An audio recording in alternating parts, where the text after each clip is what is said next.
Good evening, everybody. It's just gone 6:30. We'll make a start of this evening's planning committee.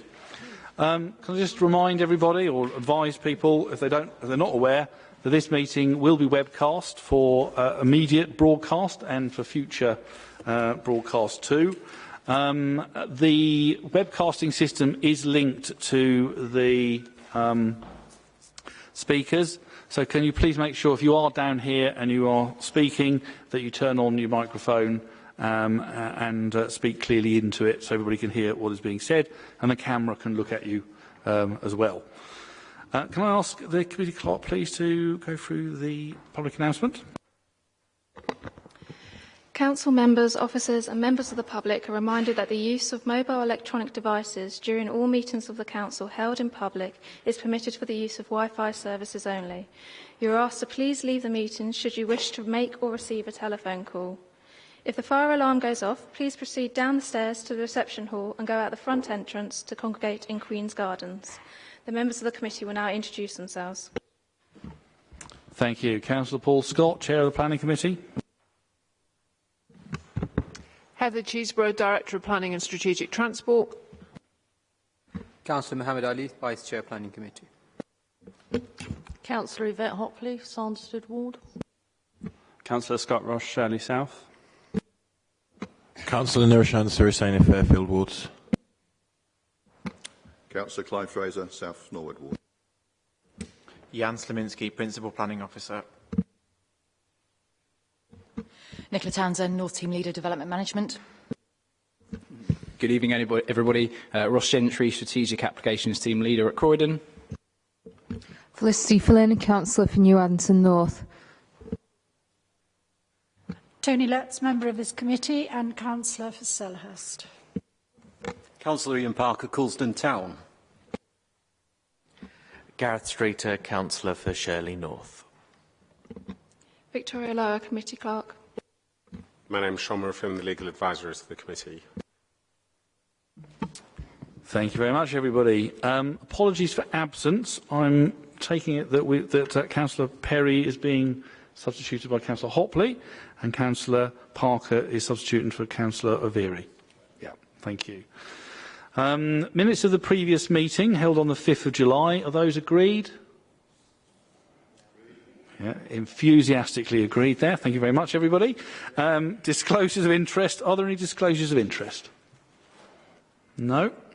We have no items of urgent business. That brings us on to the one development presentation we have this evening, which is for number 4 to 20 Edridge Road.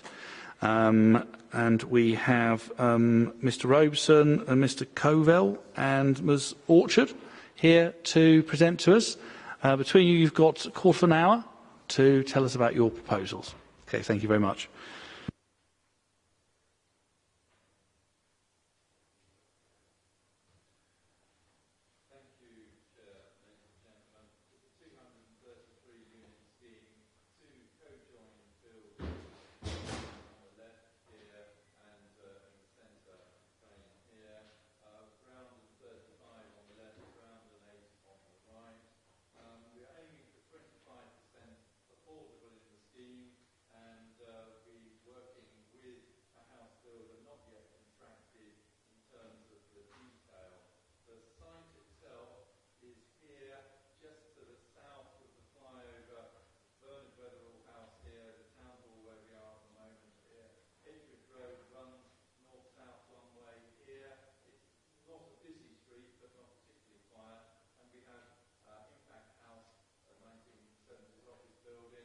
And we also have Leon House here, come on to that later.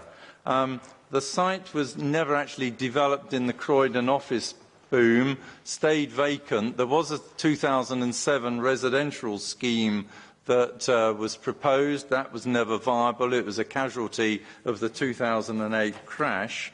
The site now benefits from being in Croydon's opportunity area, where some higher density residential is encouraged, and fortunately also an allocation in the local plan for up to 220 units and identified as suitable for a taller building, and there's helpful policy text that gives us criteria about how to progress with that. Our client is a small consortium that bought the site outright last year, and since then we've been engaged with officers, and their strategy is to focus on sites like this that have stalled, where they can make a difference in terms of their entrepreneurial skills and, I'd like to say, professional team as well. And they like to focus on areas like Croydon, where there's a lot going on, and particularly in central urban areas like Croydon, accessible to London, and part of their strategy is to work with councils who can help them facilitate private sector change, which both administrations here, current and past, have certainly been effective. I mentioned the house builder. We're currently working with a national house builder who has good contacts with registered providers, and they've been helping in terms of the content of the scheme, and also helping to ensure that we can maximise value by using the tower element for some of the premium values from the market housing and get that as an effective subsidy for the affordable content. And it's important with affordable housing that we minimise service charges, so we have two separate cores to deal with that. We have no basement excavation, no expense there, but we recognise the two buildings, although they're joined, could be perhaps visually joined better so that there's no distinguishment between affordable and private. So we set out as part of the strategy with a policy-compliant aspiration, 60% affordable rent, 40% shared ownership, slightly better than that in terms of rent. And we've had the scheme assessed by a viability consultant who thinks that 22% overall affordable is achievable. The Council's consultant have done a high-level review and think that circa 20% is achievable. Our client is confident in Croydon. He sees it as the sort of place where there's a multiplier effect at work. He calls it the Croydon factor, where you get more schemes like this coming forward. Between them, they actually make a difference and increase value and confidence. As I said, there's a house builder involved, not yet contracted. They're also a main contractor themselves, and having them on board would serve to limit build costs. We are in an area where there are neighbouring interests. Here to the south, you've got the Leon House car park site that came before you a few weeks ago. We're in discussions with them in terms of sharing information and understanding about how each is progressing. We don't see that we prejudice their scheme because our scheme is set on the frontage to Edgeridge Road. This small site here is the car park to Grosvenor House. Our clients sought to buy it. It's not available, but we don't see that we prejudice that because that is inevitably going to be developed with frontage development facing Edgeridge Road and perhaps rearwards. It's really an issue for these people to deal with on that one. Then we've obviously got to deal with the traffic issues effectively.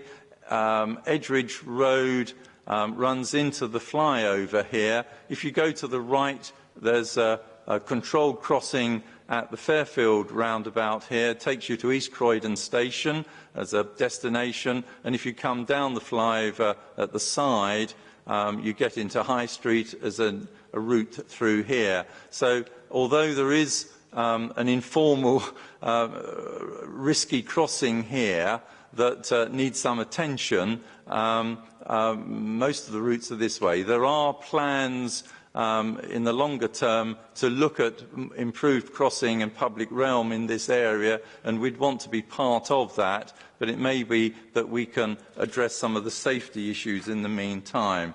The Council's officers have put us to task to do a lot of viewpoint analysis about how the scheme will work around these various views from Croydon. Here's just an example of what we see as positive change to the skyline. You've got your recent Wandle Road planning permission here, the Essex House scheme sitting here, and I think this is Taberner redevelopment. This is us, and on the right, I think that's the existing Leon House.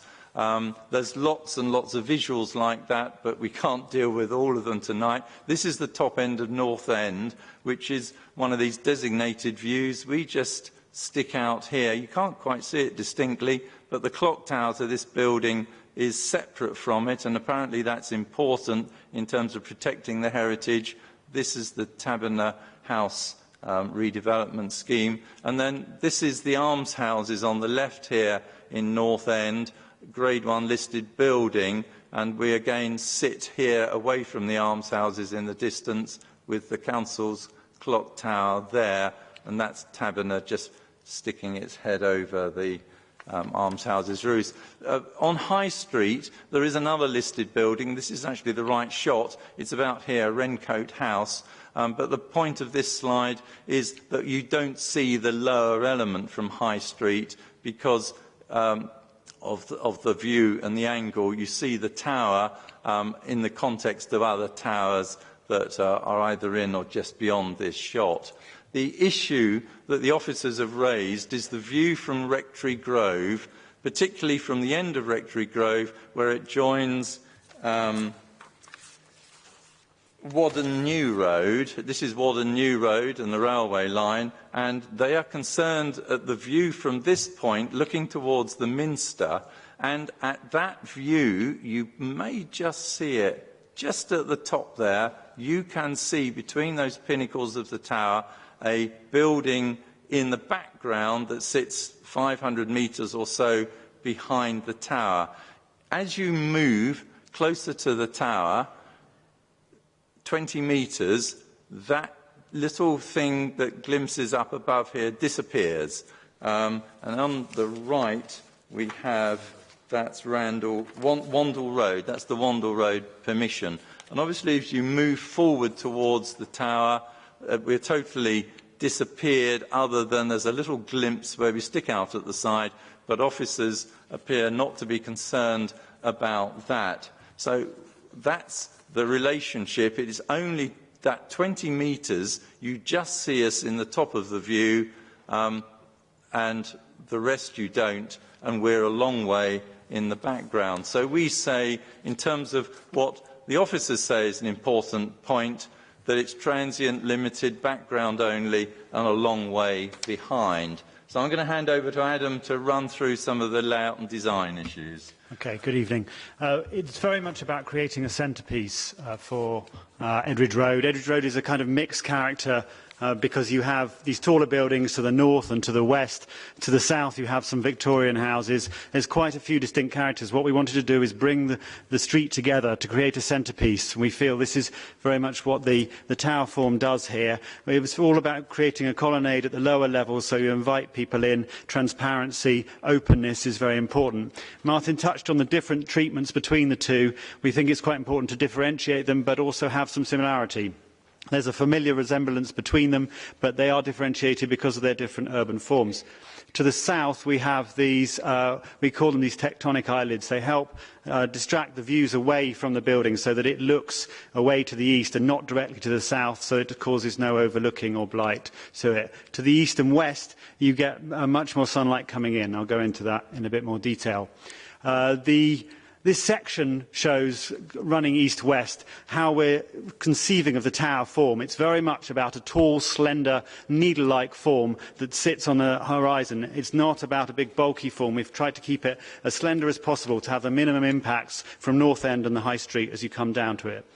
From the north and south, it's very much about a southern bookend. You can see our scheme there to the south. Saffron Tower is the other northern bookend. It's a run of taller buildings at the centre of Croydon. We think it will come to a nice stop at that point of our tower.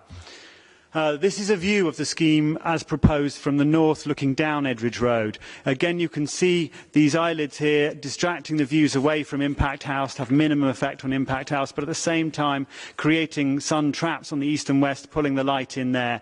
It's all about the higher quality materials coming through on the tower and the lower building. You can also see how we've slid two forms past one another to create this very tall and elegant building. The slenderness ratio is very important here, and we think that slipping of those two forms helps to promote that. We've tried to create as much public amenity space out the front by pushing the tower to the back edge. We have some space around the south and north and the east side. This also shows how the colonnade works. It creates a space which is a public space but also invites people into the building itself. We think it's very important from a point of view of downdrafts from wind and shading as well. So this will be used by residents as they approach both this core and the northern core.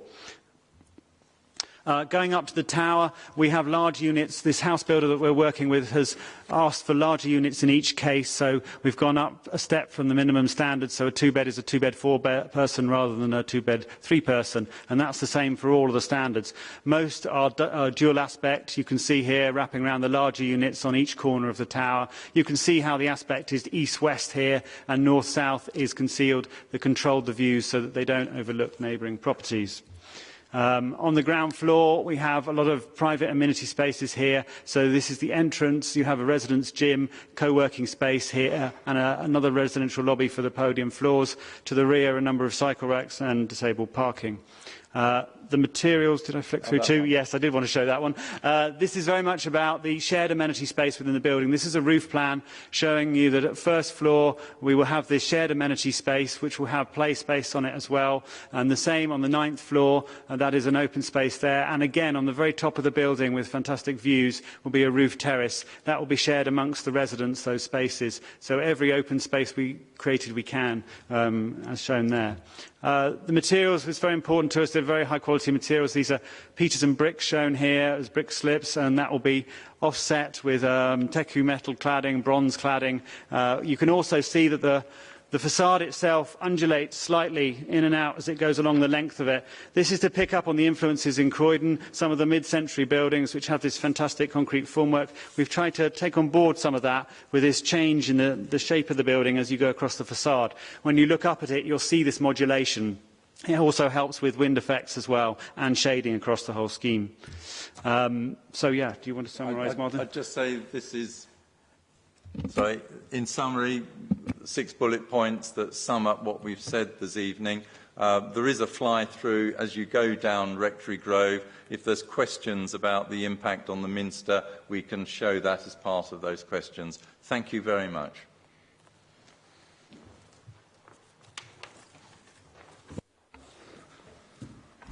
Thank you very much. Can I draw members' attention to the particular points that officers are interested in our views on? But can I, before we move on, can I just ask officers if they've got anything further they wish to add before we open the debate? I think that presentation has covered all of the main issues that we've been discussing. I think, as with all development proposals, there will be some further impacts on heritage assets. But the 3 most important impacts were focused on in this presentation. We're currently working with the applicant to understand, firstly, how those impacts will be minimised, and then, secondly, how any harm will be justified by public benefits. But just to sort of focus your minds on the main concern of the Conservation Officer is the height of the tower in the background of the Grade 1 listed Croydon Minster. As part of the heritage significance of the crown of that tower is that it is visible from a number of important views across Croydon. There are a number of other, I wouldn't say that officers aren't concerned about any of the other heritage impacts, but that is the one that we're most concerned about. Okay, thank you. Let's open this up to the committee. Councillor Hopley. Thank you. Thank you for the presentation. I mean, on the whole, I think the building looks quite smart. I like the mixture of the glass and the bronze and the bricks that are used. My main concern, like the officers, is about the impact on the Minster. and how you can mitigate that. You know, when you've got a totally glass building, sometimes you can get more reflections on one side of a building, which helps with the sort of impact. But because you've got bricks, bronze and glass, it is slightly more dominant, albeit you have made it a slender building. So I think perhaps some thought into how that mitigation can be met that officers have highlighted there would be good. The other question is, I know that road very well, and it's extremely windy when you walk down there. I mean, it's almost like you're caught in a wind tunnel in some areas. I mean, I haven't been down there for a while, but I shouldn't imagine it's changed very much. So I think something about the mitigation of what you're going to do with a very tall building. People will undoubtedly open their windows, poke their head out there and think they're at the top of the Eiger. So I'm wondering how you're going to deal with that in terms of the positioning of the building. I like the fact that you've got roof gardens, intermittent amenity space. The other building which will be impacted is Rencott House, but that has been impacted by so many buildings around that area. I do feel sorry for Rencott House in the middle of all that, but I really don't think there's much you can do about that particular building, given what has sadly gone on around it. The only other thing I would raise is the frontage and the sight lines in terms of that very busy road. I think it's two-way traffic on that road, isn't it? So you showed the access from the flyover in, but you didn't show the access from the other side, and whether anything could be done to help improve access from the south, because a lot of people won't use the flyover. They'll be coming in, well, both pedestrian and car access from the other side, bearing in mind that also for pedestrian access, bearing in mind that building is quite tight to the original lines. I'm not sure what the actual pavement access is there, but I mean, I think just to consider that when you're putting in a more formal plan. Thank you. Can we come back on some of those? Or Before you respond to that, can I just pick up on a couple of those points, which I think are really, really important points. The impact on the Minster, I think it would be useful to see the walk-through, fly-through or whatever. But I have to say, I'm sort of conscious, based on what I've seen so far, that if it is just a very small impact, almost with your back to the tram bridge as it goes up, and then if you are walking in 20 metres further down and it's entirely disappeared, I have to say I'm not particularly concerned by that. Sure. I think it's a very minor impact for a building that's some significant distance away. But I think it would be useful to see your walk-through. Yeah. I think also, as things move forward, if the form or the height of the building doesn't actually change, I think an actual verified view from that location, or maybe a number of locations as you walk down the road, I think would be incredibly helpful to make sure that we've got a very, very clear understanding of what that impact is. And also regarding the access arrangements, I mean, obviously there's minimal car parking. Most people are going to be walking here. You highlighted the issue around the pedestrian access to and from the town centre. Quite a lot of people are already tempted to cross the road, 6 lanes of traffic. For a lot of the day, it's actually not that busy as it happens, but obviously you've got the traffic moving quite fast along there potentially as well.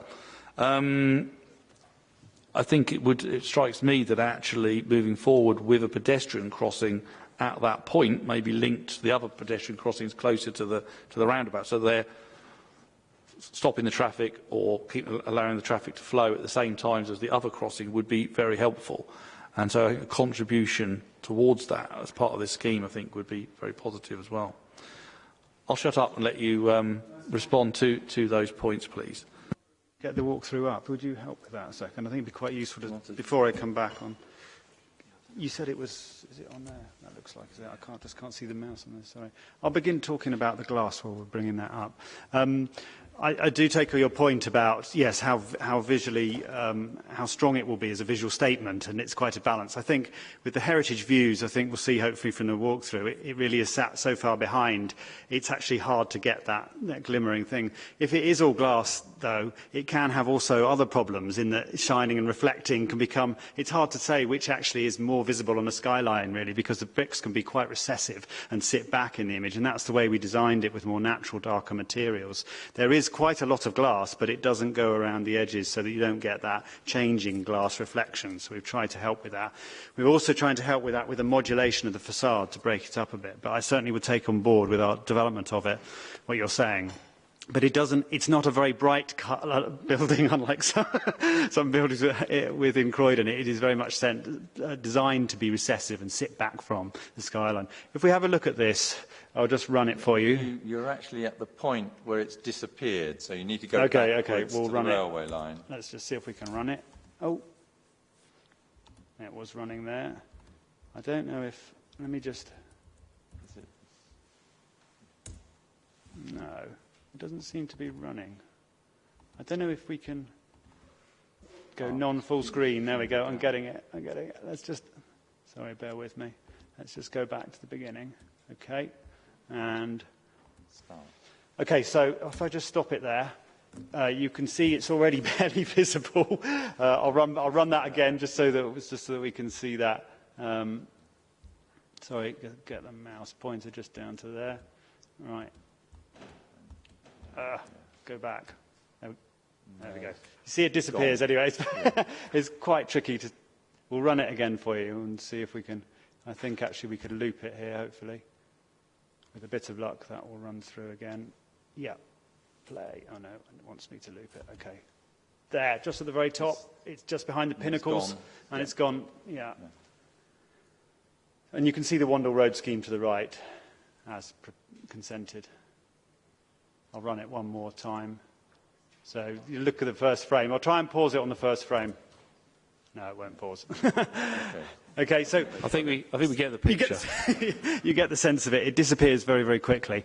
So that was your note on materials. In terms of wind, yes, that's very much a consideration for us. I do agree it is quite a tunnel-like road. We'll of course get wind tunnel testing. We're about to start that. We've developed. I don't know if we can bring it up, but we have. That's part of the reason for the colonnade at the bottom, is to take it back and allow people coming to the building space away from any downdraft. We've also created a series of canopies that run along the building. So that, again, helps with that downdraft. The other thing is that you get with a very straight glass facade is you get a lot more downdraft than you do if you break it up with this system of the bricks. So it's... we started to deal with it in that way.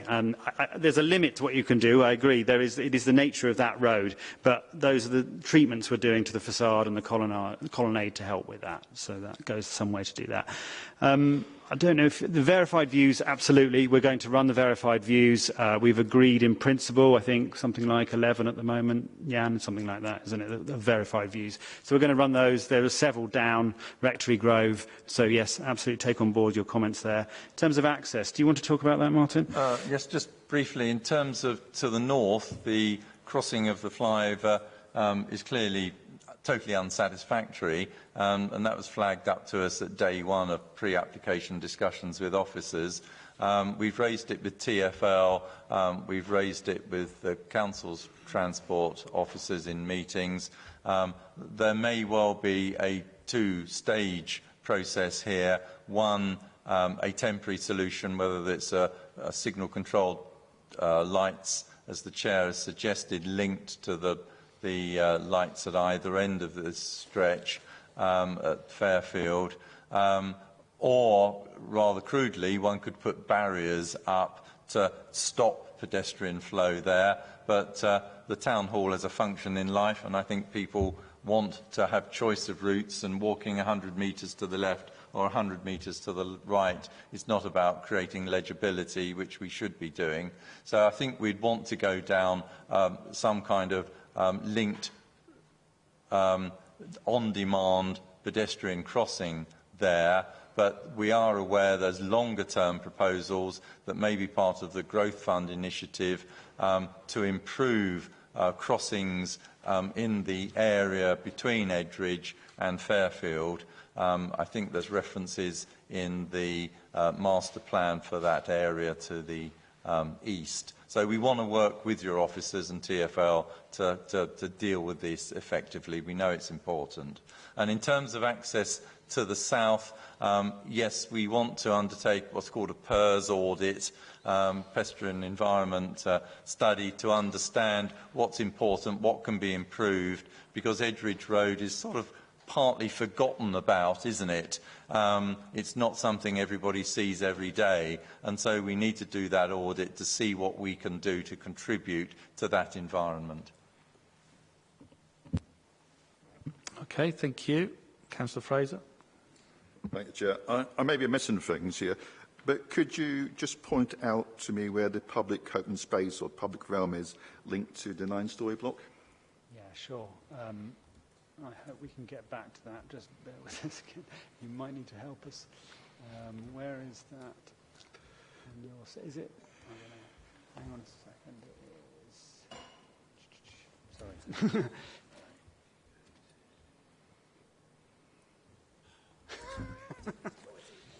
It's on the roof. Below. So he's talking about the public space. So there's the public space on the ground floor. Oh, we'll have to wait. The roof of the ground.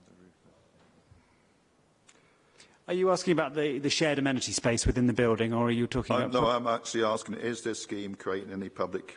The 9-storey block, is it creating any public community space for the residents? For residents, yes. So where? Yes, it does. So the rear of the first floor, we might be able to flick to it quickly. Yeah, the forwards. Yeah, I'm sorry. We'll just flick through. When you saw that roof plan we showed you, on the first floor, there's shared amenity space. On the 9th floor, we're nearly there. So you have a roof garden. There we go. Yeah. So where it says ground there, that's actually the roof of the ground floor. So that is accessible for the 9-storey block. It's something that's still shifting at the moment. It may be that that floor and the 9th is just for the podium floors. It may be that it's just the first floor. We're looking at the mix between those three spaces. There is some debate about that at the moment, how that's separated off. They may be shared across the whole building, all three spaces. We're just working with a landscape architect at the moment because we don't want to have designated play. We want to have play spaces that are across both of those at the 9th floor and at the first floor there. So that hasn't been finalised how they're separated right now. Okay, so you're proposing roof amenity space. You are not proposing any ground floor amenity space at all? No, it's on the first floor. Okay. There is. I mean, I have to contrast this to when we had the Leon House presentation, where we were actually demonstrate a new public square, an improved but enhanced public square, open space, and a community garden. All we're getting is some roof garden here. It's quite a big building, that 36-storey tower block. Have you got a picture of that that demonstrates how it relates to Edridge Road, and particularly the terraced housing on Edridge Road? It's slightly backwards, isn't it? I mean, it's really the first... Yeah, I mean, that shows it from the north end. The Victorian houses are further down the street, as you know, to the bottom, the left of it. There isn't one which shows a relationship to those because we think the character changes quite a lot as you go up the street, and it's surrounded by a cluster of mid-rise buildings. Appreciate it's taller than that, but if you look at it in the context of the recently consented scheme... Okay, so... Yeah. Yeah, so behind us where we're standing now is the first Victorian house, but you've also obviously got Leon House to the left of us, which is again quite a tall building. So you have got a mixed character here. Okay. But yeah. Leon House, as I recall, is 20 to 22 stories. Yeah. The schemes we were looking at on the rest of the Leon House site was somewhere in the region between 20 and 29, I think. So this again is taller, substantially taller. And what is, if you like, it's not a high road, Edridge Road, it's a back road, really. It's quite a substantial development for its location. Well, we're talking about this centrepiece for it. It's also a site that has got stuck for quite some time, and we're trying to make a scheme that is fully viable, and that is part of the reason for the taller buildings. Can I go back then to the issue about the viewing point over the Minster? My understanding from elsewhere in London, when you have viewing corridors and viewing points, they're fairly fixed. Can we go back and have a look at where that's the fixed ones we have? Do you want to look at the still? Yeah. Sorry. So you can. Yeah. Yeah, you can see that. Just there. There's there. But we've also got pre-application discussions going on with the two Leon House towers, so which I'm sort of a bit concerned here we're going to get a wall-type effect behind the Minister, which, you know, is probably doing away with the merit of that asset, historic asset, in a large part. I can't say, I mean, what I've seen here also of the architectural, you've not really mentioned anything about the architectural scheme. It's really just a Masson document or a Masson picture you've shown us. I'm not really, I've got to say, I'm not really that impressed, to be truthful, what's coming forward. I think you're talking about the Croydon effect, you're talking about we can get radius in Croydon, not elsewhere in London, frankly. I think it's just really, we'll be asked to comment here on a Masson document so you can go away and do your valuation exercise with your house builder. Not really impressed. Okay, Councillor Ali. My question is about the cumulative impact, which some of the issues that Councillor Fraser just raised as well. You have Leon House development coming at the same time or similar time. You have the Wandle Road car park one, and this is an area which there will be other developments in the future as well. Have you given a thought to cumulative impact, both for the ongoing operational phase of it and also the construction stage of it as well? Yes, we have. We're aware of the efforts that Croydon Council have made in terms of construction logistics management to deal with all the change that is going on in the town centre. And what we would want to do is sign up to that initiative, or the end user, the house builder, would want to sign up to that initiative, because it's in their own interest to do so, because they then will be able to work positively with the council and to manage their project effectively, to be part of the club, as it were. And that's important. And other developers have signed up, and you can see the benefit. Yes, there is a lot of change through construction that will go on in Croydon in the next few years, but sometimes disruption is necessary over that short period to have the long-term gain. Okay, Councillor Letts, and I'll bring myself in. Thank you very much indeed.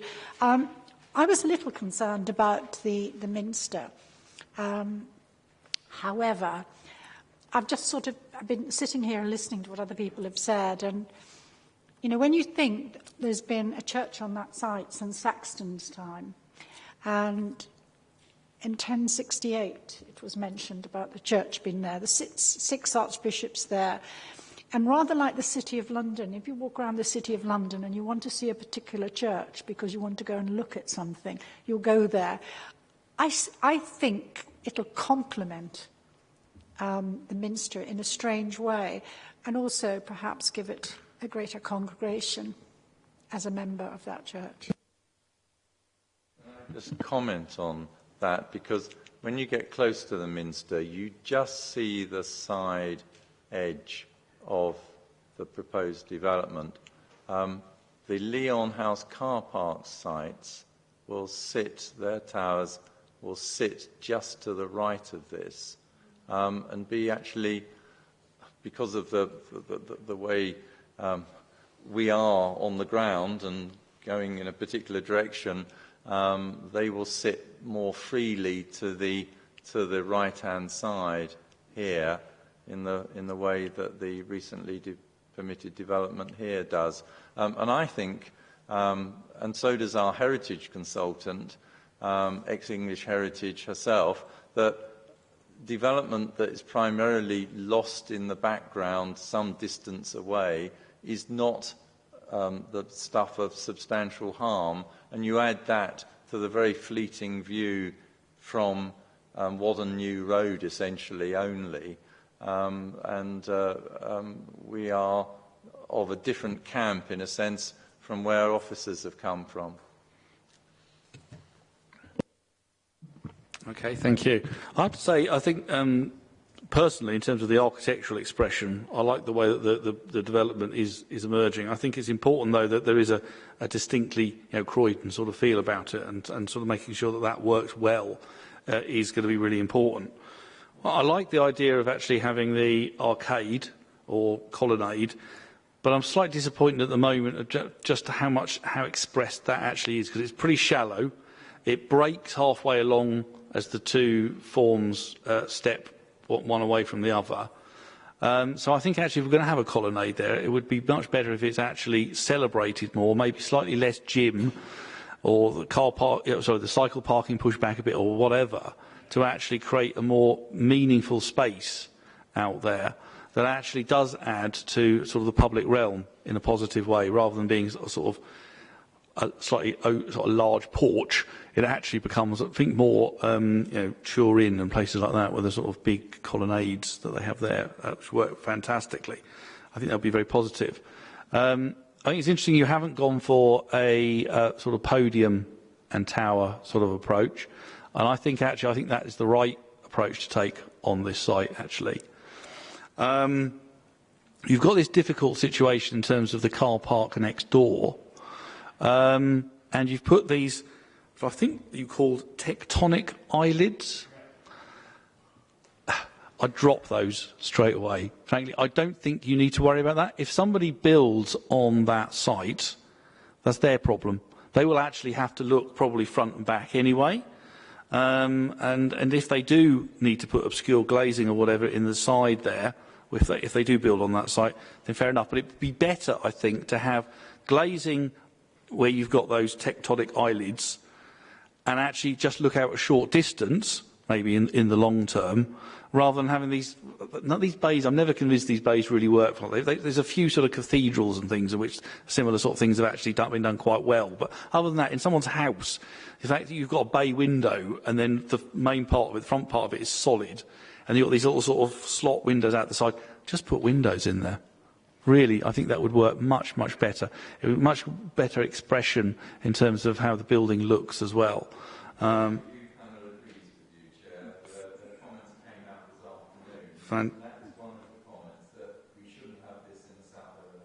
Fantastic, good. Well, we agree with something with them. That's fantastic, and hopefully, hopefully we agree with other things as well. Affordable housing, 25% at 60-40 split, I think is what you're talking about. I think that's sounding very positive. I think certainly, obviously, we could push it higher. If we could get up to 30%, that would be absolutely fantastic. And obviously, there is an impact on the heritage assets, and you're going to need to build a case in terms of why that harm is acceptable. And actually, I think one of the things that could be part of that case is a good proportion of affordable homes on the site. So all in all, I think it's coming on. I like the mix of materials myself. Obviously, different people will have different views in terms of the aesthetic appearance, but I think the scheme is developing well. Councillor Parker. Sorry, do you want to comment on any of those points? I mean, they're more sort of statements rather just to say on the questions. eyelids, what Martin is saying, I think certainly on the south, yes. I would just say, though, that they are in spaces which aren't in the living room. It's very much designed so that the bathrooms, lifts, cores and so on are the centre of that south elevation. So the aim was to not blight any of the flats by having that sort of a view. I agree with you, but certainly, yes, we'll look at removing them on the south elevation or different devices. Totally agree. We've got a development that was built relatively recently, quite close to the ILO tower at the other end of town, that has these, and it's really not successful at all, in my view. So I think if you're going to go for glazing rather than a solid sort of we'd like to have glazing but we weren't allowed to type approach. Okay. Councillor Parker.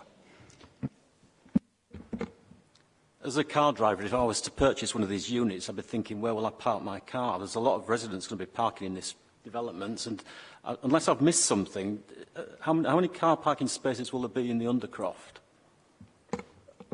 There will be 7 disabled parking spaces. You don't look disabled, so that might bar you from having one of those. We are in an area that's described as PTAL 6, which is the highest level of accessibility to public transport.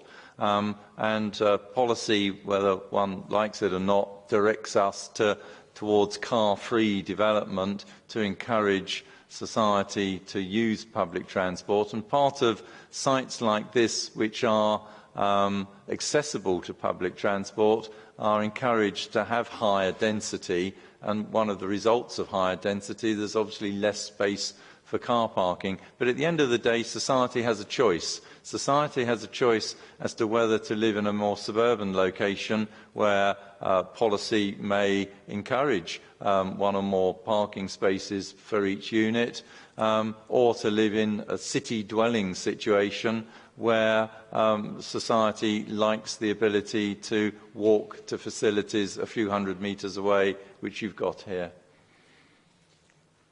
I mean, certainly, I think that's the way our policy is very much framed. Is for the town centre, it is about having very low levels of parking provision for those people who absolutely need parking. But if you want to live in the town centre, you don't expect to have a car, hire one when you need one or whatever. It is interesting. I was reading again today another report in terms of the way that younger people are actually moving away from owning cars.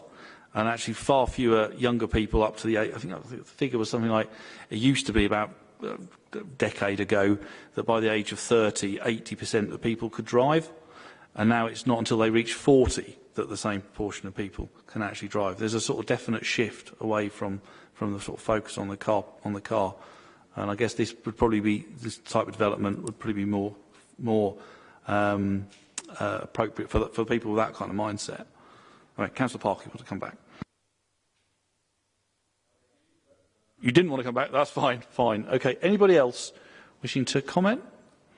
No? Well, thank you very much, gentlemen, for an interesting presentation on an interesting scheme here. We've had quite a few comments that hopefully you'll be able to take on board. A difference in view, I think it has to be said, in terms of the architectural expression. Sure. I do think this is too much on the site, to be truthful, quite frankly, and I want that for the record to be said. I also think it should only be acceptable for the site to be developed if it comes along together with the Leon House site and the car park together, so we get a joined-up scheme. There should be decent public realm at ground level, and what we're seeing is, from my view, is one developer maximising what they can get on one site and taking out the rest of the development contacts in the area.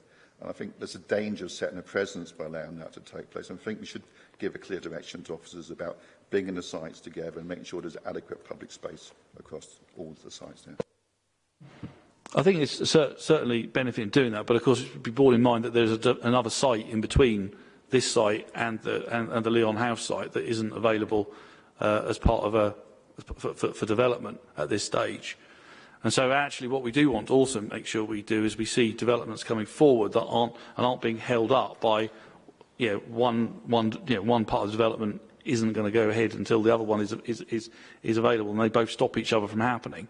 We do need to make sure that we don't get locked into that sort of situation. I do beg to differ. I mean, this is an important site, really quite tall buildings with Croydon going up. There needs to be adequate public space. The developers need to get together and start to work together. That's what happened in Nine Elms and Wandsworth, where the developers were forced to work together to create a central park. Here we're letting that principle go, and I think we need to actually start to think about that a lot more coherently and expect officers to push that case a lot more harder. That's an interesting point of view. Yes, I mean, if we can get benefit out of developments being designed together, I think that's great, but I am very conscious of the fact we don't want to get locked into big-scale developments, multiple site developments that then don't happen, because that isn't helping to resolve the housing issues that we've got and that we need to resolve. So issues around the Minster, some concerns on that, and we want to be comforted that actually that's going to work well, and that actually that the benefits developed from this out of this scheme actually overcome any harm that's actually caused. The issue around the crossing of the flyover, it's not quite the flyover at that point, of course, but the crossing of the flyover is key, and that needs to be carefully considered. I think we're very much moving away from barriers and trying to create routes, as you yourselves said. So I think it's important that that's considered in the development of this scheme.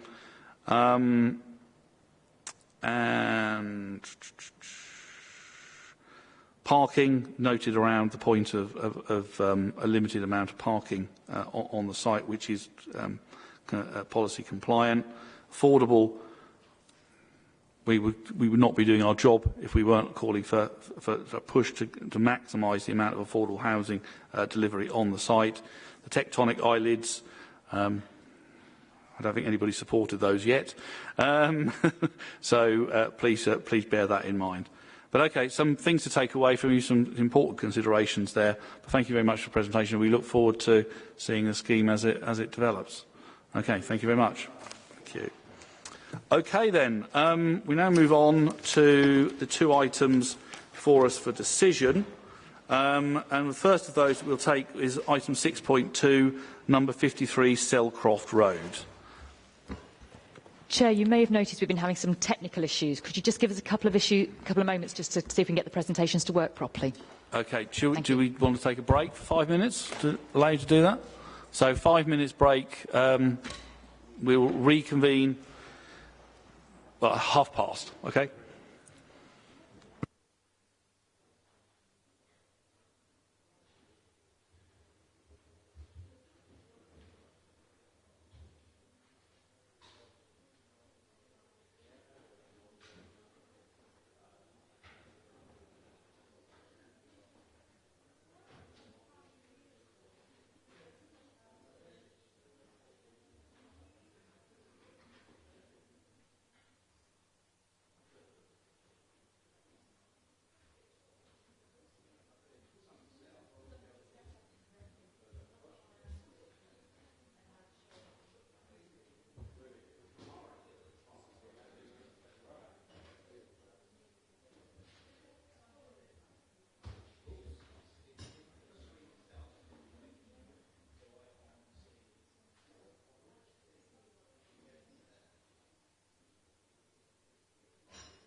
Okay, I think the IT... Oh, it was working up until a moment ago.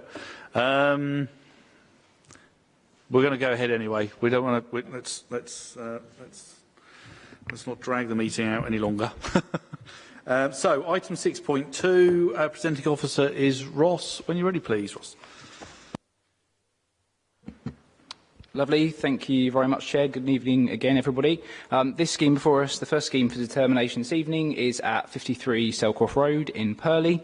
It's for the demolition of the existing two-storey building on site and the subsequent erection of a building containing 8 flats, 4 car parking spaces and associated landscaping.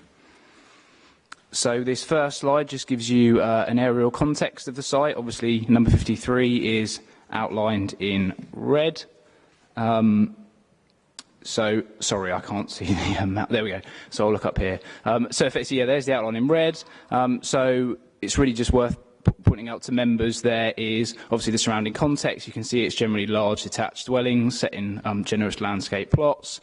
There's a fairly significant land level change across the site, which is really important to draw your attention to. So the land rises up Selcroft Road.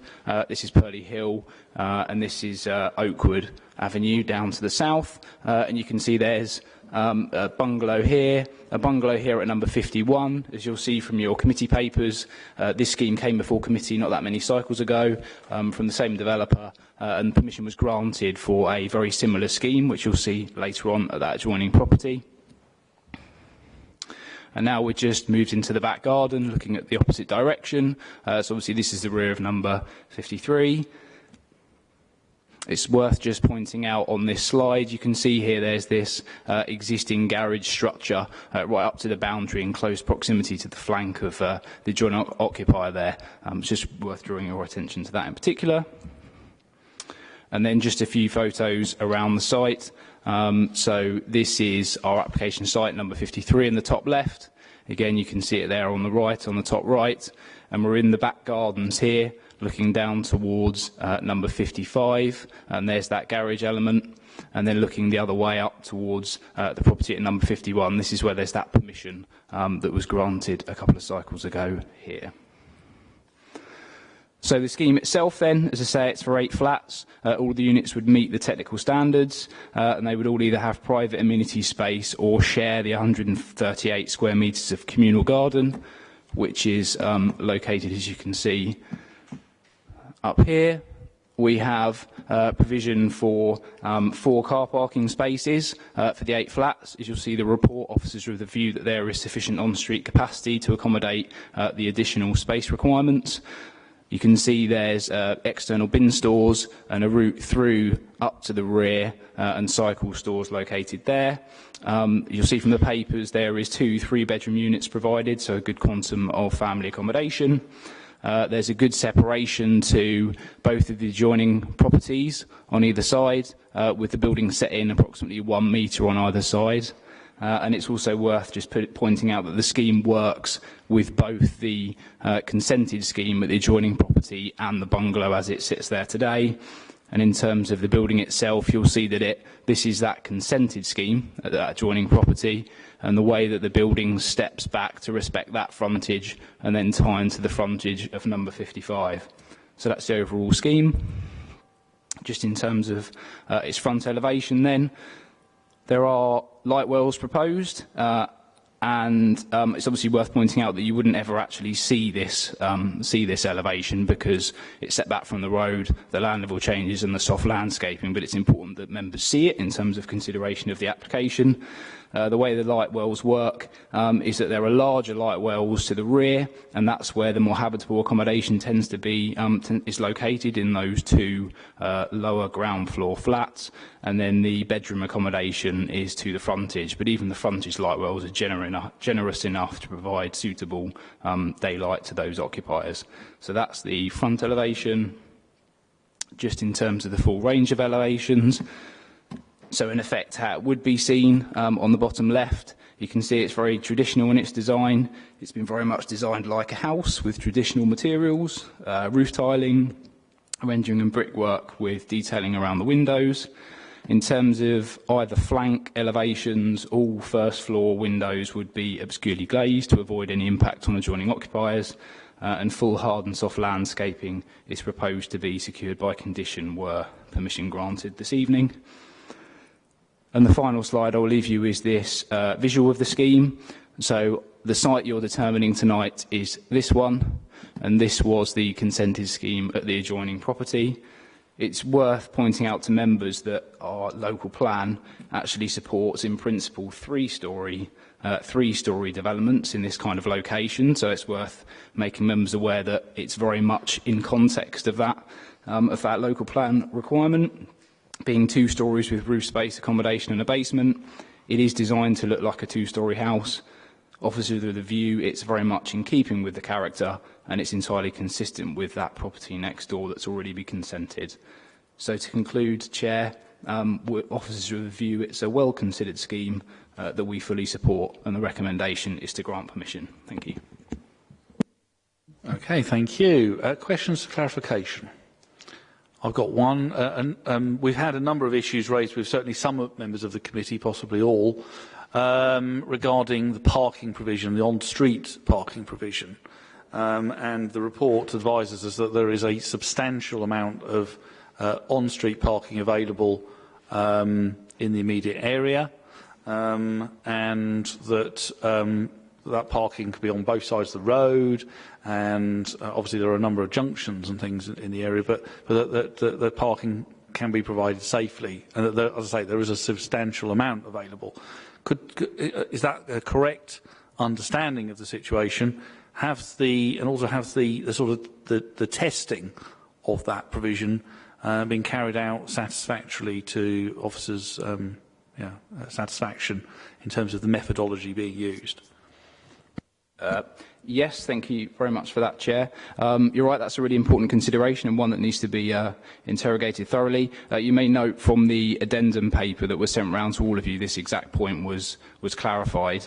I won't repeat what's written in that addendum paper, but I'll just say that officers are content that the survey was done in accordance with the Lambeth methodology, and that there is plenty of on-street car parking to facilitate the surplus for this scheme. Okay, thank you. Other questions? Councillor Hopley. Could you just show me where the bin storage is?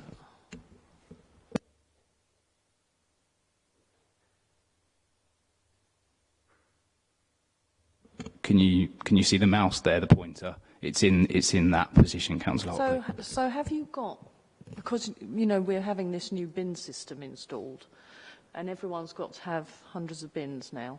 So I'm just wondering how that will look, and whether that has been taken into account, or whether that's hidden away somewhere, bearing in mind these are generally large houses that will have all their bins at the back of the property, because that's what people in that road do. They don't store all their bins right in the front of the property. I'm just wondering how that's been considered. I mean, that is a proper enclosure. It's proposed to be of a timber in nature. We've tried to push them to get it slightly deeper into the site so it doesn't sit on the frontage. If it's immediate on the front, we have more concerns about it appearing incongruous. But it has been designed to accommodate the number of bins that are required, and it's proposed to be a timber structure, and there is a condition recommended to be imposed that full details of those come forward at a later date as well. So factoring all that together, we're comfortable with the refuse arrangements. Councillor Streeter and then Councillor Letts. Thank you, Chair. I noticed on the report that it says that there's a PTAL rating of 0. Is that the reason I was slightly confused about that? Is it's not that far from Purley train station. I'm certainly no expert in how those things are calculated, but I just wanted to check that was 100% correct. That is correct. I think it's fair to say, and members of the committee would align with me, I'm sure, that the PTAL rating is quite a crude measure. But it's not just about location too, it's also about frequency of services. But I do take the point that Purley train station is a very well-served railway station. But in essence, all members need to be aware is that it does have a very low PTAL. do we have any idea why that is? I mean, the station is very close. I mean, okay, it's up a hill, but I mean, even so, it just seems, you know, a very, very low PTAL rating given that proximity.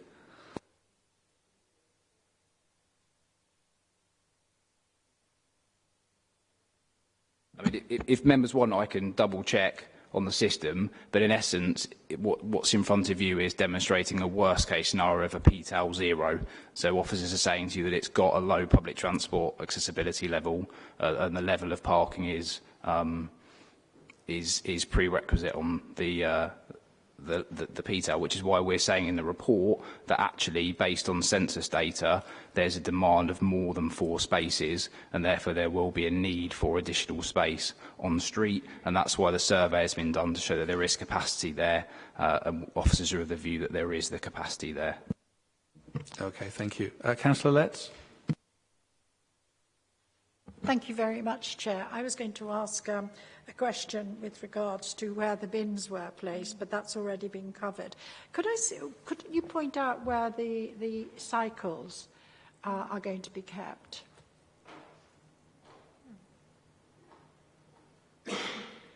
So they're located just at the back there. So you'll note here there is a access route down the side of the property, which you come back through and down. Well, I really don't see what the complaint would be, because it could have been a garden shed, it could have been anything. Now, I know that some of the objectors have talked about the unacceptable loss of a family home, but we're told we're going to have 2 family homes here, and loss of trees. I know the area reasonably well, and there are lots of trees locally. They're very lucky. There are parts of my ward that would love to have trees like that. I think it's a very well designed building, and yet there are people who want to live in that area and can't afford to buy a whole house, but to buy a flat, and 2 family flats are there. I'd like to move recommendations, Chair. Don't forget, Councillor, we're still in questions at the moment. No, sorry. All right. I'm still learning. We do need to. We've got 2 people wishing to address us first, which Okay, we need sorry, to. I do beg your pardon. No, that's okay. That's okay. Okay. So if there are no further questions. I have no further questions. Okay, fine. Thanks, Tony. Thank you. Right. Okay. So we've got to say 2 people wishing to address us, and we have Mr. Corcoran, who is the applicant's agent, and Councillor Brew, who is referring councillor. If those people would like to come forward, please.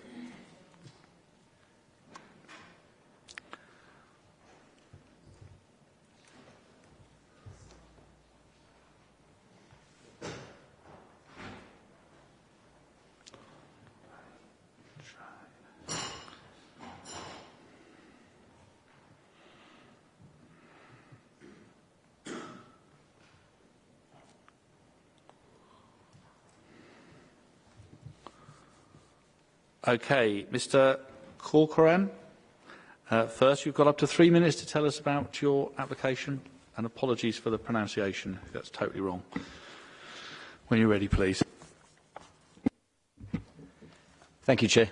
Very good evening, Chair, members of the Planning Committee. Thank you for this opportunity to address you this evening. This application is a result of a very hard amount of design work from the team and your professional officers, which I would like to take this opportunity to thank them for their considered involvement throughout the process and in particular at pre-application stage. There's a comprehensive report in front of you, and I'll just seek to add a few comments if I may. The site is an existing large plot currently accommodating a single property. The site is within the existing settlement of Purley, close to the station, at wider amenities on the High Street. The site is not within the Greenbelt conservation area or proximity to any listed building.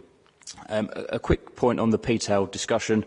This is a bit of a bugbear of mine, as you might imagine. I think that the key thing for this site is buses, actually, and there's no buses which service the road. But from a walking distance perspective, we believe it's a very sustainable area. The proposal introduces a building of high architectural quality, which would appear very much as a family home.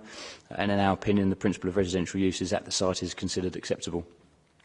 The building has been incredibly sensitively designed and sited well away from neighbouring boundaries to ensure that the scale and massing creates an acceptable and positive introduction to the street scene. The architectural form of the building seeks to pick up on a local palette of materials and introduces a great mix of accommodation, including 2 family homes with large private gardens. All the apartments will have access to a generous amount of gardens and amenity space as well. The front forecourt has been designed in conjunction with a landscape architect, and we seek to introduce a very high quality landscaping scheme, new tree planting, and with what we and your officers consider to be an acceptable amount of car parking. The bins are, as we've touched on the scene, very well set back from the road, enclosed, and there's actually landscaping to the front and the side as well. In summary, really, Chair and members, say thank you for this opportunity to address you this evening. We are providing 8 much-needed new homes for the local housing market, which will include important family new homes. There will be significant environmental and ecological benefits with the development through new landscaping and tree planting. The amenities of neighbouring occupiers have been carefully thought about and protected. There will be a significant number of new jobs provided as part of the scheme, not just through the construction phase, but through ongoing suppliers and management of the site. And there will be a significant contribution towards the community infrastructure levy to the region of approximately £70,000. If there's any more questions, I'll be happy to respond to. But all in all, members, thank you for this opportunity to speak to you, and we respectfully urge you to support the officer's recommendation. Thank you very much. Thank you. Principle of order. I'm not quite sure mention community infrastructure levy is an appropriate plan. I mean, it's not a material consideration. Shouldn't be treated as such. Would officers like to respond to that? But typically, Councillor, we don't. Obviously, if you want to pick points up, I just don't think it should happen, Chair. That really ought to be in the subsequent stage in terms of debate. Yeah. Okay. Well, I'll ask officers to respond to that in a moment. Okay. Thank you. Councillor Fraser, you wouldn't mind turning your microphone off. Thank you. And Councillor Brew, you have up to 3 minutes to tell us about your concerns. Thank you. Thank you, Chair. I'm Simon Brew, and I'm Councillor for Purley and Woodcote Ward, so this is very much my patch, and I know this area extremely well. I'm objecting this application for the following principal reasons. There are plenty of others. Given that number 51 next door is being replaced by 7 flats, as has been referred to by the officer's report, as far as I'm concerned, this development at number 53 constitutes gross overdevelopment of a 60-metre stretch of hitherto peaceful road, even before one looks at the actual building. And I acknowledge the building on its own doesn't look too bad. It's just the cumulative effect of 7 flats at 51, 9 flats at 53. Who knows what else is happening in the immediate area. The applicant quotes number 51 as a precedent for therefore saying we should have 53 looking roughly the same. I mean, as far as I'm concerned, precisely because 51 has been approved, 53 should not be, because, for example, do we want 2 Purley skyscrapers just because one's perhaps going to be approved? It doesn't follow we should have another one next door, and I feel the same logic applies here. The officer's report says that there's no impact on the local housing. Well, there is substantial impact on number 55 next door, the other side, because this building is much larger than the current building, it's much closer to 55 than the current building, and it is to the southwest of the current building and therefore would be blocking out its sunshine. As far as cars are concerned, yes, it absolutely is a P-Town zero sort of place.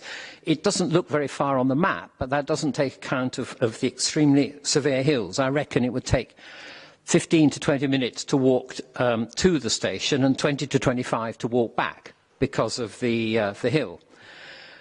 The presence of the extra cars, which is acknowledged will be parked on the road all the time, greatly increases the danger to pedestrians and road users, particularly as it's a particularly awkward point because there is a road crossing in both directions. It's a double T, if you see what I mean.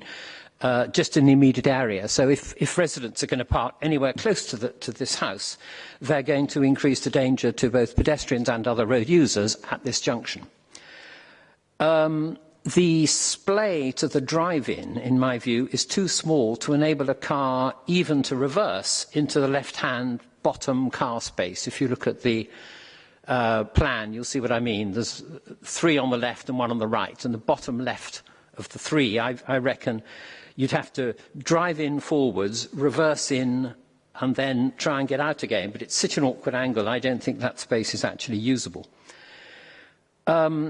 I'm personally concerned with the concept of a lower ground flat, both front and back, with light wells, which destroys any impact. Councillor Brew, I'm afraid your 3 minutes are up. And lastly, okay, thank you. The attractive front garden is being destroyed. destroyed. Brew, there isn't a lastly. Your time is up, I'm afraid. Thank you. Can I ask officers if they've got anything further they wish to add? Yes, Chair. Just to pick up on a few of those points, in terms of the 2 applications, just make it clear that, yes, 51 has been given consent, but obviously we look at each application on its merits. However, in terms of cumulative effect, this is something that keeps coming up. I mean, basically the local plan, we need to meet our housing targets, and a significant quantum of that housing target does come from windfall development, small sites such as this.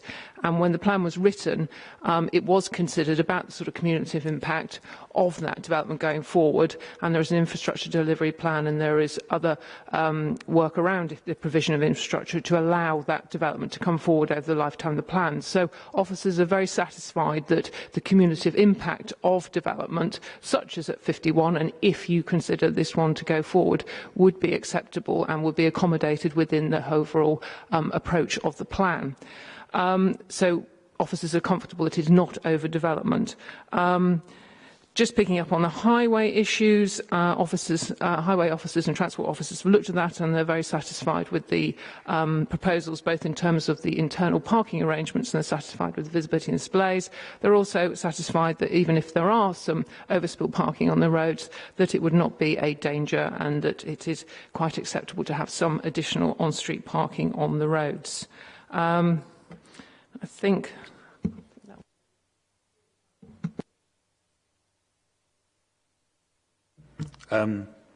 Councillor Fraser, would you like to tell us what your point was on I'm trying to make, Chair, I don't think it's appropriate to developer to name a specific sum that's going to come from a development if it gets planning permission. The question is whether it should get planning permission. We should not be sought to be influenced by financial matters.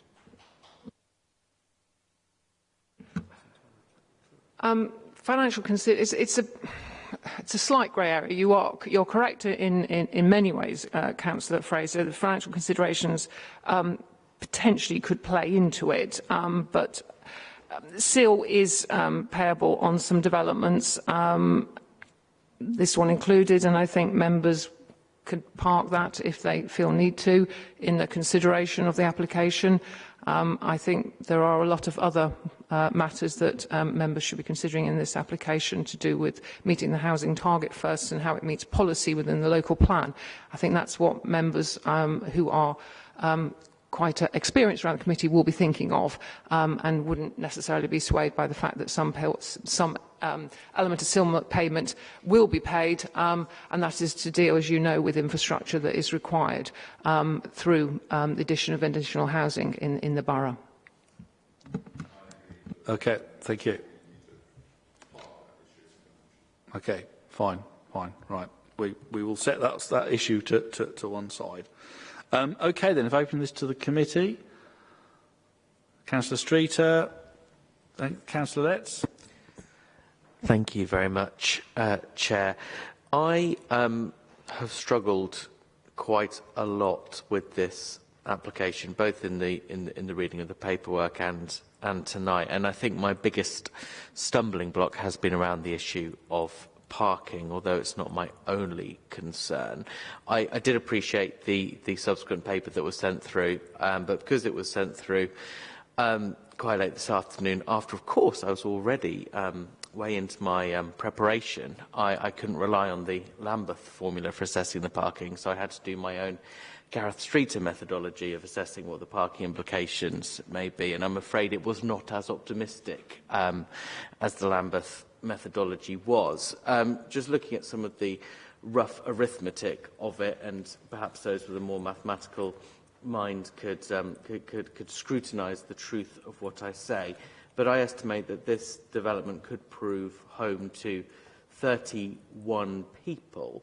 Because only 2 are designated family homes, I'm estimating from that only 4 of those would be children, meaning there would be 27 adults in residence at any one time, all of whom, of course, could have their own car. We don't know whether they'd all have their own car, but given the low PTAL rating, which is, I think, 0 is as low as it gets, unless you can have minuses, I don't know, they probably would, or they could well have cars. And, of course, what I hadn't fully appreciated until hearing it from people that know the area far better than I do was the steepness of the hill, which probably does add a degree of credibility to that 0 rating, which when you look at it on a map might not be as obvious as it is, having heard what we've heard from Councillor Brew tonight. And I think if we're therefore in danger of flooding a road with that many additional cars, I know we've been told that on-site parking could facilitate it, but I find that difficult to believe. I'm worried that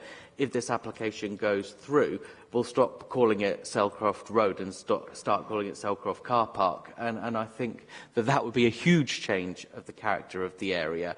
I have other concerns about the character of the area changing fundamentally as a result of this development. I do think it's out of character.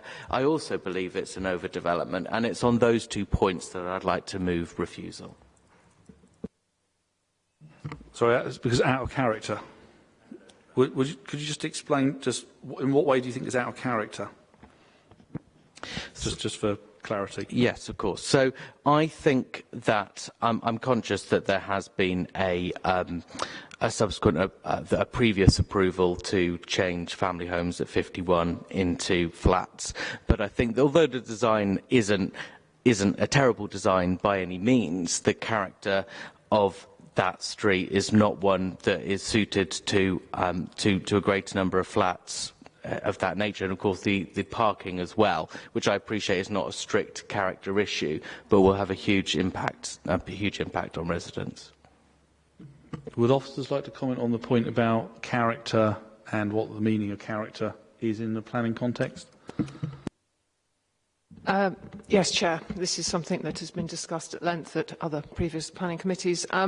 Character is very much about the physical manifestation of a place, and the fact that the house or the proposal looks like a large detached residence is considered by officers to be entirely in keeping. The fact that it is a property that is subdivided inside into flats does not really impact on the character of the street. So I think that would be, I think character, you'd need to think a little bit differently about how that wants to be proposed if it was for a reason for refusal, because I think the fact that it's flats is not a reason for refusal. Well, thank you for that. I mean, there's clearly always with character going to be an element of subjectivity in terms of what people consider a visual design to look like and whether they feel that's in keeping or whether it isn't. I don't think I was moving refusal on the basis that they're flats. I think that the fact that it's an overdevelopment is another reason to want to move refusal, and obviously the considerations that I've raised and indeed others have raised about parking all tie into that. Okay, well, once we come to motions, we might, I think, need some more clarification on what you mean by overdevelopment, because overdevelopment needs broader explanation than just overdevelopment in terms of what are the impacts that cause that view that it is overdevelopment. But we'll come back to that if needs be. Okay, Councillor Letts, and I'll bring myself in, then Councillor Hopley. Thank you very much, Chairman. I have not been persuaded that this is overdevelopment. I'm looking at the road now, and I can see 2 cars parked on it, sort of one either end. And And I think it'll make a wonderful home, wonderful homes for people. And it's for that reason, I really don't think that can be called overdevelopment. And it may well be, times are changing, it may well be we need more homes. May well be that, you know, the next one and the next one and the next one. But we have to take each, I would have thought, planning application on its merit. And I think this is a good plan. And I would like to move recommendation. Okay, thank you. I'll bring myself in. Yeah, and picking up on the points that Councillor Letts has raised. I mean, housing need, there is a clear and absolute housing need that both national, regional and local policy seeks to address. A key part of our delivery plan, if you like, as set out in our local plan, is to deliver a lot of those new homes that are needed through the replacement of existing properties like this with a greater number of homes. And so, in reverse of the suggestion there's a cumulative impact, whilst we do need to look at each application on its own merits, actually we are very much supporting the idea, and we need to continue to support the idea that actually areas with low densities at the moment will continue to develop and become more intense, so they can provide more homes for more people.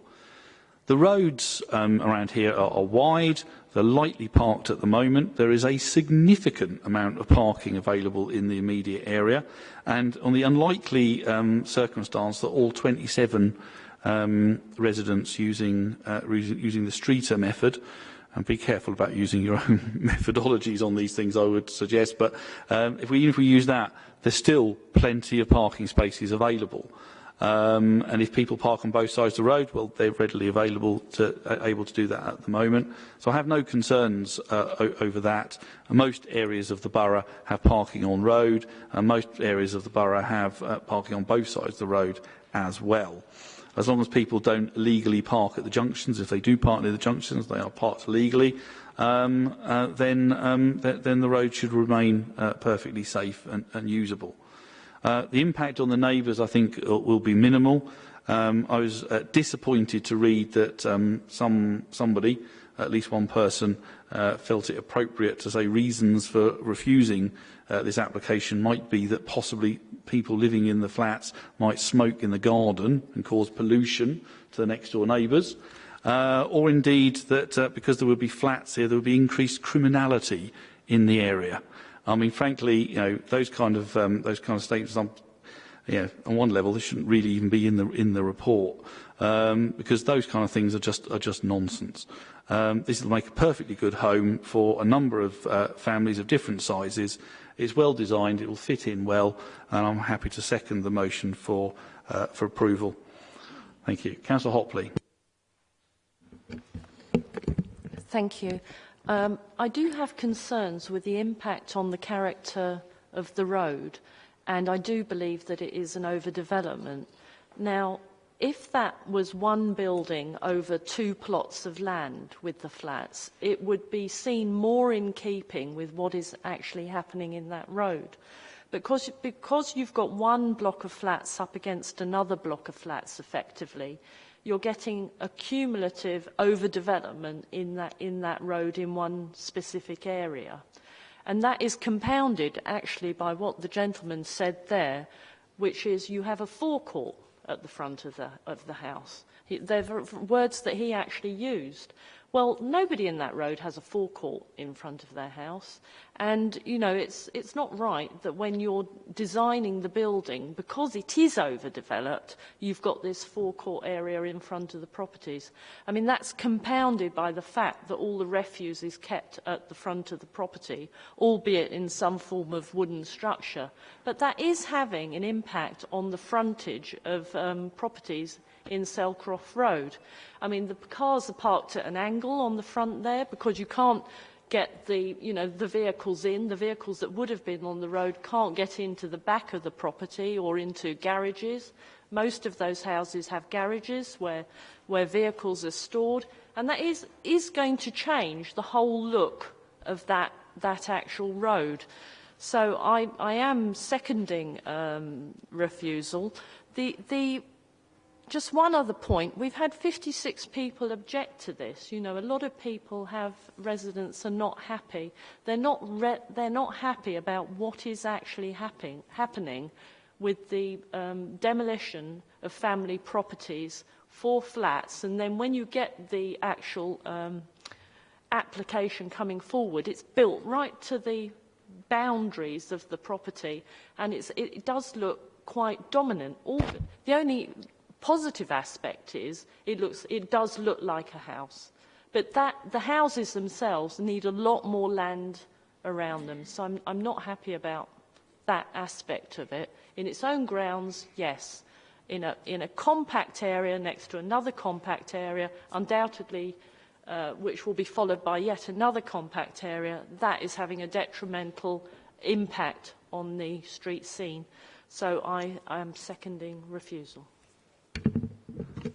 Okay, I dare say I'll take the point about 56 people objecting. Obviously, just so that everybody's aware, the number of people objecting to an application is not a material planning consideration. That's very clearly set out in the NPPF, I believe it is. Also, of course, we do need to bear in mind what our local policy is in terms of delivering the new homes that we actually need. Anyway, does anybody else wish to speak? Councillor Parker. That there is a need for more housing in Croydon, I think, isn't in dispute. We saw the Edridge Road presentation earlier this evening, and there were 230 flats proposed, which is fair enough. I think only 16% of those could be described as family homes. There's a need for a mixture of homes in Croydon. To take away 51 and 53 Selcroft Road in the way that would happen if this is approved, takes away 2 substantial family homes and replaces them with 15 flats. I think it's a classic case of overdevelopment, and I will be voting against. Okay, thank you. Anybody else wishing to speak? Councillor Ali? Can I just get some clarity from officers about the application of building regulations M42 and M43 about the sort of adaptable dwellings and accessible, and specifically there's a condition attached to it at the ground floor level. Can you just describe what that means for the floors above? Yeah, I mean, the condition is imposed. It can only be imposed on developments where there's level access. So M42 means it's adaptable for wheelchair. M43 is when it's fully wheelchair adapted, already living. In the context of a scheme of this nature that's not GLA referable, in essence, all we can insist on is level access, and then the floors on that level can then be conditioned to be part M42. So I hope that answers the question. It's only it can only bite on a level that's got level access. In a larger scheme like the Edridge Road scheme, there would be a lift required in that development, and then the rest of the building could then be part M42, and then 10% would be required to be part M43, which is the fully already adapted, if that makes sense. So there's no lift in this? Okay. No, there's no lift, and there's no policy requirement to insist on a lift in a development of this nature. I think I'm right in saying that essentially what this sort of reflects is that for small-scale developments, a lift would be very expensive to put in. So there's a sort of recognition that only ground floor or accessible levels need to have that level of threshold. And I mean, technically, it only really bites on major schemes. But the applicant is willing to have this condition imposed to make sure that we have units that are as accessible as possible for all. Okay, anybody else wishing to speak? No? In which case we have 2 motions before us. The first to be completed was for approval, moved by Councillor Letts and seconded by myself. The second was for refusal, moved by Councillor Streeter and seconded by Councillor Hopley on grounds of parking provision and out of character. I think we'll come back to that. We'll take the first vote first, and then we'll come back to that point about out of character and what exactly, what aspects of the out of character are being proposed. So, first vote is for approval. Can I see those in favour of approval? That's 6, Chair. And those against? 4, Chair. So that is approved, and we won't need to come on to the further detail on the reasons for refusal. Okay, thank you very much. Councillor Fraser is having to depart, so thank you very much, Councillor Fraser. We'll see you soon. And we'll move on to the last item before us this evening, which is item 6.1, Surrey House. Presenting officer on this one is Nicola Townsend. When you're ready, please, Nicola. Thank you, Chair. The application which is before you this evening is for Surrey House, which is 2 Scarborough Road. It's for the construction of 2 additional floors to the top of that building to provide in total 6 new units. That would be 1 3-bedroom, which is a duplex unit, 1 2-bedroom, 3 one-bedrooms and 1 studio flat. And associated with that is the additional refuse and cycle storage to go with those units. So the application site is located very close to where we sit now, on the corner of Surrey Street and Scarborough Road.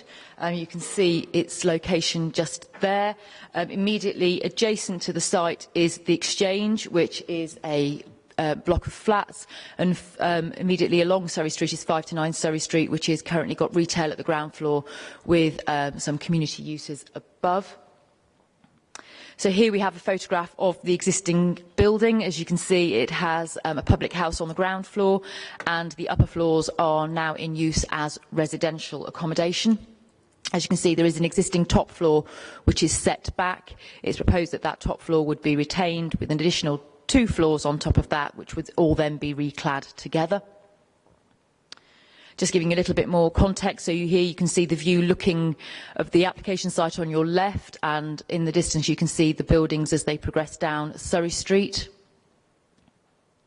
And we're now in Surrey Street. I'm afraid this is a little bit dark, but you're looking back towards the flank of our application site on the right-hand side.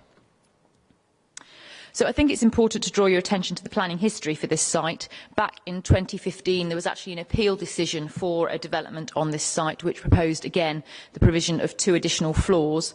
The form of this development is very similar to that which was previously allowed on appeal by the planning inspector.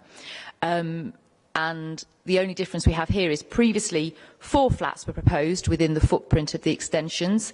That was for 1 2-bedroom and 3 duplex 3 3-bedroom units. This time, actually, the configuration of the floor plates has been changed, so there actually are 6 flats, providing a wider spectrum of type of flats. So we've got a studio, 3 one-beds, 1 2-bed, and a 3-bed duplex. The 2-bedroom is a 2-bedroom 4, so it could still be classed to provide family accommodation. And in this location, it would still exceed our normal targets for family accommodation within the town centre location. So here you can see the first floor, which is proposed. I'm sorry, it's difficult to use the mouse. There it is. The changes that you can see from the appeal scheme is actually there are 2 inset balconies provided at this level to serve the flat here. And just here in the appeal scheme, the elevation would have continued straight across. In the appeal scheme, there were concerns regarding impacts on the adjoining occupiers at the Exchange, which is the building located adjacent to the site here. However, the inspector concluded, because all of the windows essentially faced away from that scheme, and also that obscure glazing could be provided to this terrace here, there would be no impact on those adjoining occupiers. So here you can see the next floor up, so you can see the location of the windows just here and the arrangements of the flats. In this case, there is a terrace in this location here, which would then provide amenity space for those flats on the upper floors here. So moving on to the proposed elevations, on the left you can see the appeal scheme in colour, and you can see the existing floor which will be set back, the existing top floor which is set back, and then the 2 additional floors would be constructed and clad in a similar sort of lightweight structure. When dealing with the earlier appeal, officers have previously raised concerns regarding the appearance of the building, but the inspector was quite clear in his comments that he felt that the upper floors remained a lighter addition to the building and that were acceptable, and that he concluded that this development would preserve the character of the Central Croydon Conservation Area in which this development sits. As you can see on the right-hand side, whilst it's not in colour, the appearance of the proposed development is very similar to that which was previously approved on appeal.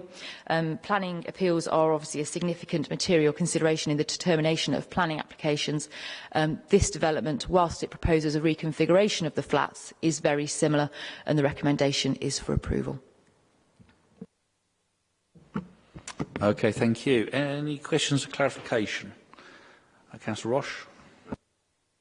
Hello. I just wanted to ask about how residents were notified about the scheme, because there seems to be conflicting information we're receiving by residents who have emailed us directly and said that some were told and some were not told about this scheme and being consulted properly. Our files show that we wrote to all of the residents and sent letters out, so that's all shows. We also put a notice in the press, and we also displayed site notices within the vicinity of the site because it's within a conservation area. So we believe that all residents have been notified of the application and given the opportunity to comment. Councillor Streeter. Thank you, Chair. I notice one of the concerns raised in the report was around effectively that the safety of existing residents while it was being built, and there was a comment that no construction management plan had been submitted. Are you confident that whoever it is that needs to make the right assessment of the safety of existing residents who are literally going to have stuff built above them as they live there would be satisfactory? So, as you know, planning permission has already been granted for an additional 2 storeys on the top of this building and could still be implemented, so that can still go ahead. So a development here can still be carried out. It's quite usual that at this stage we wouldn't have a detailed construction logistics plan, and it is conditioned that such a construction logistics plan, would be submitted to us for approval prior to this development going ahead. Developments happen across the country to provide additional floors above other floors. It's perfectly understandable that construction can cause disruption to existing residents. I think in a borough like Croydon, which is, quite high density in certain places, there will always be some disruption from construction, but it's our job to make sure that that is kept to a minimum and that the details are set in the construction logistics plan if planning permission is granted and when that details comes forward as part of the condition.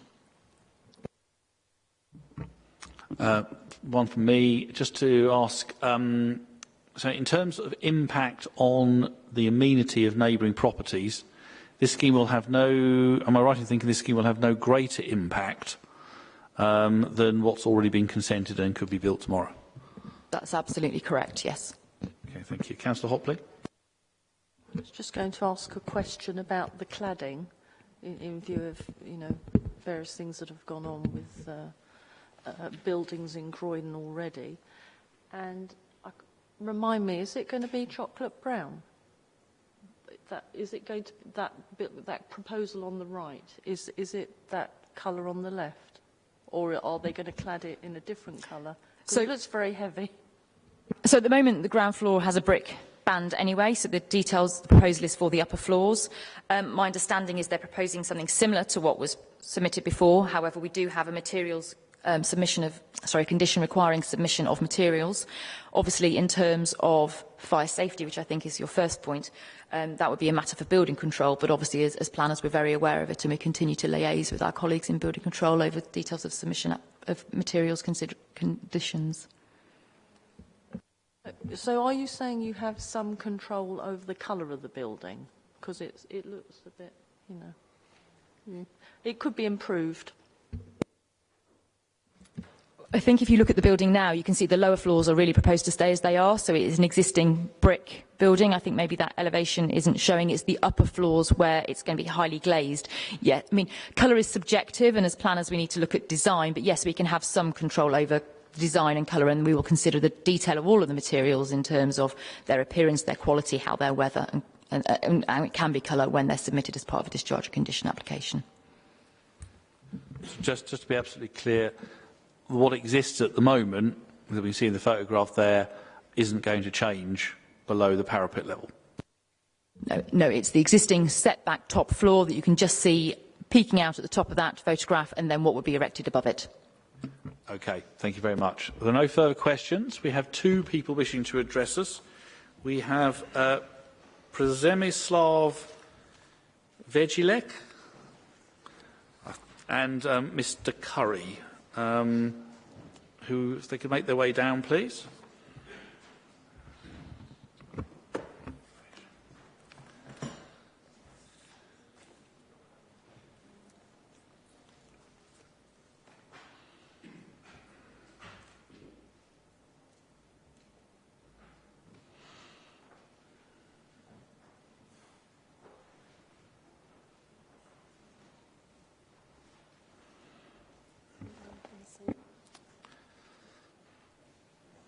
So, Mr.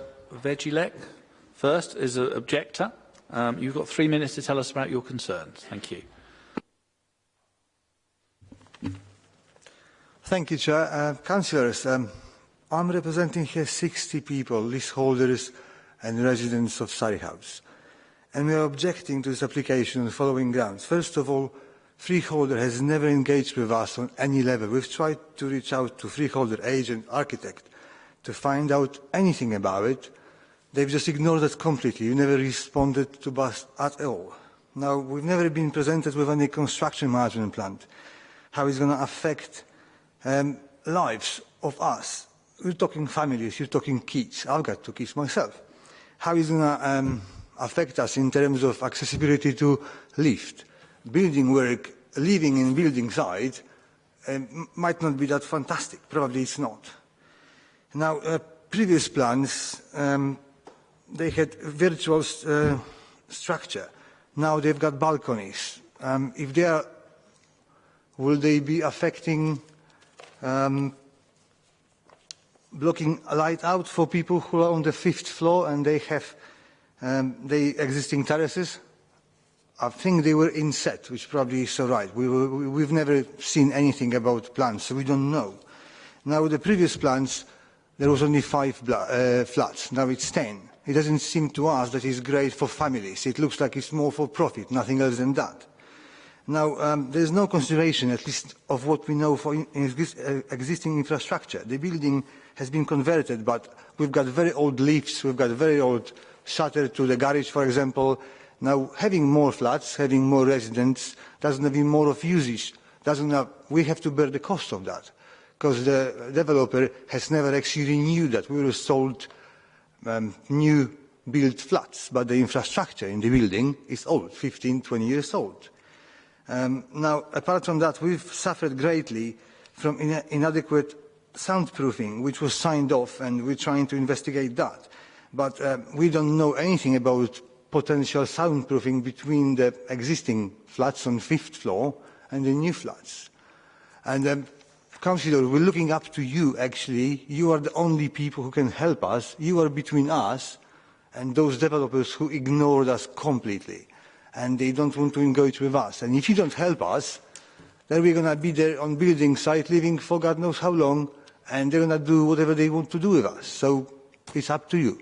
Thank you very much. Okay, thank you very much. And now we have Mr. Curry, who is the applicant's architect, I believe.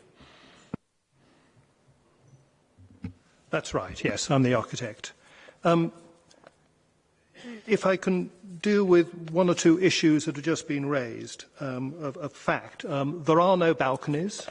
The massing of the proposal is the same as the massing of the previous proposal. It doesn't overshadow any of the existing flats in Surrey House. It can't. It's smaller than the existing footprint of Surrey House. Sorry, you're looking a bit confused about no balconies. There are inset balconies. There are no external balconies that extend beyond the building. There are not 10 extra flats. There are not 10 flats. There are only 6.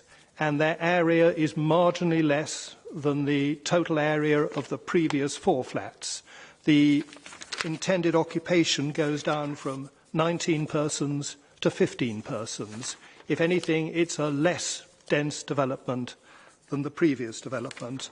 With regard to soundproofing, I noticed a number of remarks about that in the objections that were sent on to me, and I've furnish your officers with the detail that we're intending to use that shows almost complete separation of the new structure from the existing structure. There should be no issue of sound transmission from the new parts of the development down to the existing. With regard to the rest, the intention was to produce a variation on the previous consent that didn't change the form, didn't change the massing, didn't affect the surrounding buildings, didn't affect the existing tenants in any other way than the consented scheme.